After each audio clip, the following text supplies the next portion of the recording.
If you remember this movie, All Hallows Eve, this is how Art the Clown started out. Now he's become one of the hottest properties in horror, I'd say. You know, there's merch out there. I remember before the second film came out 2 years ago, I was like, wouldn't it be so good if they were actually doing like Art the Clown merchandise? Lo and behold, like years later, you can get like cereal bowls, Art Crispy cereal, the Mezco mega scale figure that's back there. Tried to get him in the video. You know, there's all sorts. You know, there's great Blu-ray releases, 4K releases, you know, releases from Cine Museum in big sets. I've got All Hallows Eve, the original film that Art was in. Different actor. Well, he wasn't played by David Howard Thornton, who's in the movie, in the standalone Terrifier movies. He's a different actor in this. Does a good job, of course.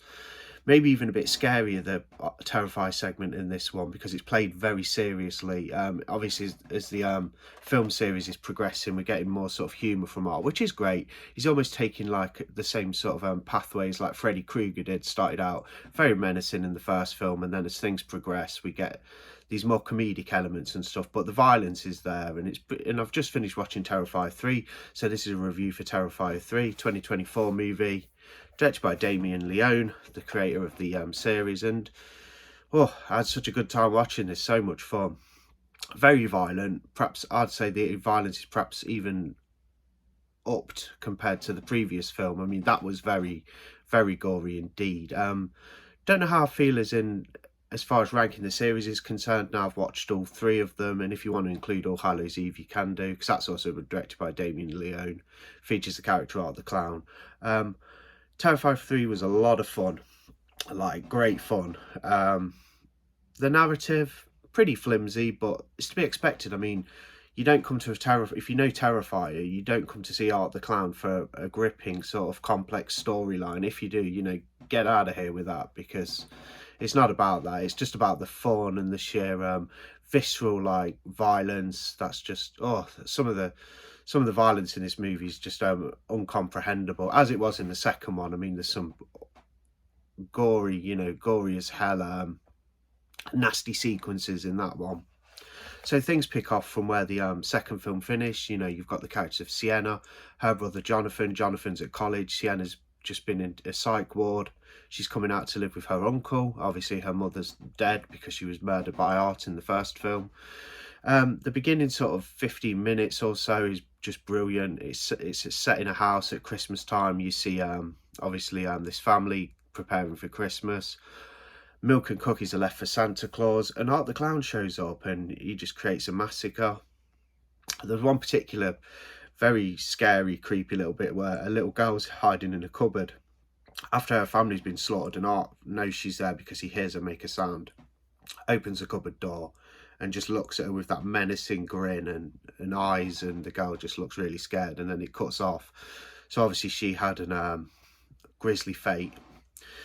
And then the film's just like absolutely swamped with Christmas aesthetic. You know, there's Christmas lights everywhere and trees and things like that. There's a great sequence in a shopping mall, Santa's Grotto, where the Santa Claus goes on a break, and Art the Clown wearing a Santa Claus suit that he's stolen from a victim who was dressed as Santa in a bar. There's a great bar scene prior to this.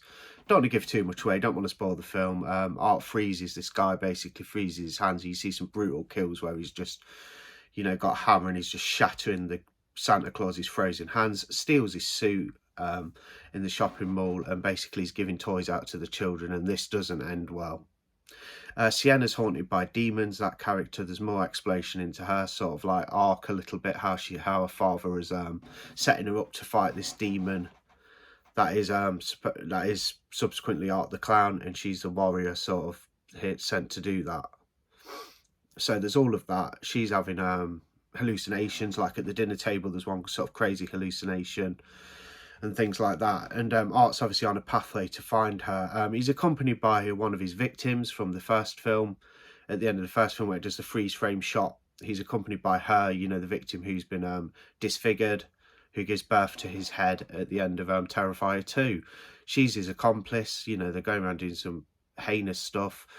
One scene in particular is great at the beginning of the film. Set, I think, just on the same night as the second one. So it's 5 years before we get back into the story of Terrifier 3. You have Art and his accomplice. You know, they go on a rampage a bit, and he just sits in a rocking chair in an attic of an abandoned building and just stares at the moonlight and just freezes for like 5 years. Not literally with frost, his body just freezes, just sat there with his like menacing grin, rocking on the chair, staring out the window.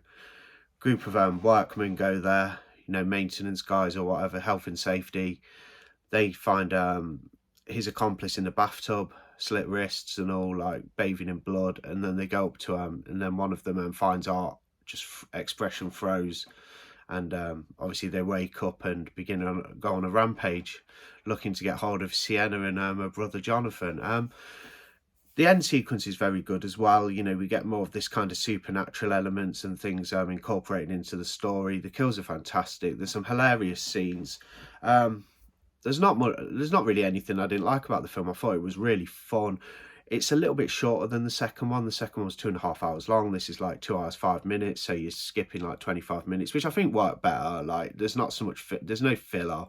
It's just kind of, you can watch Art for 2 hours anyway. The guy's fantastic, and David Howard Thornton, who plays him, does a stand-up job, almost like a silent movie actor. Well, he appears to be that way. It's like Art the Clown. Obviously he doesn't vocalize anything, so he's basically silent, and yeah, it's just hell of a lot of fun. It'd definitely be a staple of my Christmas horror watches from now on, especially when it comes out on 4K and Blu-ray. I will have a copy of this, and it's one I would stick on at Christmas. It's littered with Christmas music. We don't even get the traditional Terrifier theme like we did in the first, and then the elaboration in the second one of that theme. The third one's just filled with eerily performed like Christmas music and stuff like that, like Silent Night running throughout the film and things like that. And one scene in particular is really good, but also really gory, but a great piece of horror is the shower scene where the two people are having sex and Art busts through with the chainsaw, and there's a nasty, and the guy gets a nasty fate. I won't talk about that too much here, but if you see the film, you'll know what I mean. And yeah, I really enjoyed it. I thought it was a great follow-up to 2. A little bit linear, bit more perhaps linear like the first film, although the first film's very linear and streamlined, with it only being like sort of 85 minutes. Out of the 3, I still like the first film the best. I think it's just got the best setup. I like the grindhouse look to it and feel, and like how it's just like a grindhouse slasher, very basic, but Art the Clown's mesmerising performance just carries the film. And I just think that first film works the best, just as a linear slasher. I love the expansion on the story as well, though, with Art's origins, and then of course the character of Sienna. The second one's absolutely brilliant too. It's bigger, more horrific with the kills and stuff like that, but the first film just works so well, and so do these as well. I just love the first film so much. I don't think I'd go out and say this is better than Terrifier 2 at all as a film. I think Terrifier 2 was slightly better, but Terrifier 3 is brilliant in its own right. It's got, you know, for horror fans, it's got Art the Clown, it's got the gore, it's got the carnage. Good performances, I think. I mean, it's very campy as well. You know, it's not played too seriously. That could become a problem further down the line as Art the Clown kind of tiptoes into Freddy Krueger territory with the meaning. Yeah, it's a lot of fun and we want to see Art mess people up, but he doesn't seem as scary because they're kind of like giving him, obviously they're exploring his humorous side, which is brilliant to watch. It's not even a criticism. I'm just saying it could later films get to a point where Freddy Krueger did, where he's not even menacing at all. It's just ridiculous, you know, it's just quite funny, which it is, but I think he's still menacing in this film. You know, the expressions he pulls and the smile, just fantastic. The end scene on the coach is great, where basically he sits down. There's a throwback to the All Hallows Eve in there. A lady's reading the Ninth Circle, which is a segment in Damien Leone's All Hallows Eve. There's a throwback to that. Art comes on the bus and sits there, and like in the Ninth Circle segment, he basically just pulls out his horn, and then you just hear an echoing in the background, and the film cuts off. I've not given too much away there, but yeah, really enjoyed Terrifier 3. It's a worthy sequel. The whole series is looking very good. I know Terrifier 4 is confirmed now, and I can't wait to see that. I've tried not to give too much away in this review, but I do hold it in high regard. Fantastic sequel, Terrifier 3. Is it better than 1 and 2? No, I wouldn't say so, but the gore's there and the gore's ramped up. So as far as the gore's concerned and the violence, it does probably surpass 1 and 2, but I wouldn't say it's a better film necessarily, but they're all brilliant. I love them all. I even love All Hallows Eve for the Art the Clown segments. This one, you know, you got some brilliant segments in here, although a different act playing Art, but it's still a good film. A lot of people don't like it. I think it's really good, personally. I think it sets, you know, it's basically the birth of Art the Clown, and So it certainly has its place. But Terrifier 3, if I had to rate it, I would give it a solid 4 out of 5. I think I was 4.5 with Terrifier 2. This one I'd give 4. I don't think it's quite as good a film as Terrifier 2, but it's definitely a bit linear, which is better and shorter, and it does have some more I'd say it has some more violent scenes. And this is Art the Clown's movie more, so there's a lot, you know, Art's on the screen a tremendous portion of the film. Majority of the film, I'd say you've got Art the Clown on the screen, which is just what you've come for. I mean, Sienna's a good character, good protagonist to have to go up against Art.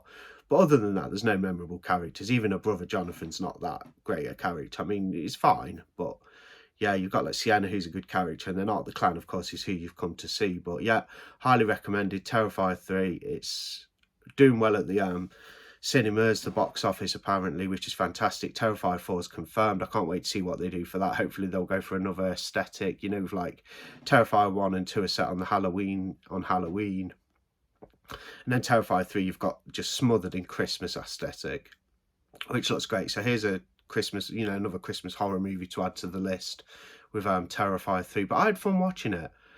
Really good fun, and David Howard Thornton, who plays him, just does a absolutely tremendous job. It's so good. And he's also in a film called The Mean One, which is basically a horror take on The Grinch.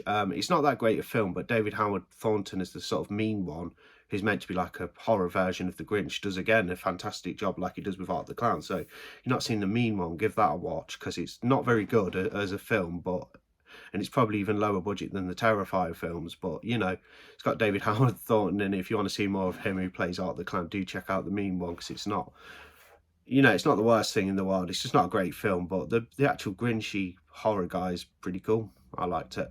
Anyway, that's my quick review on Terrifier 3. Thanks for watching. I'll see you on the next video. Bye.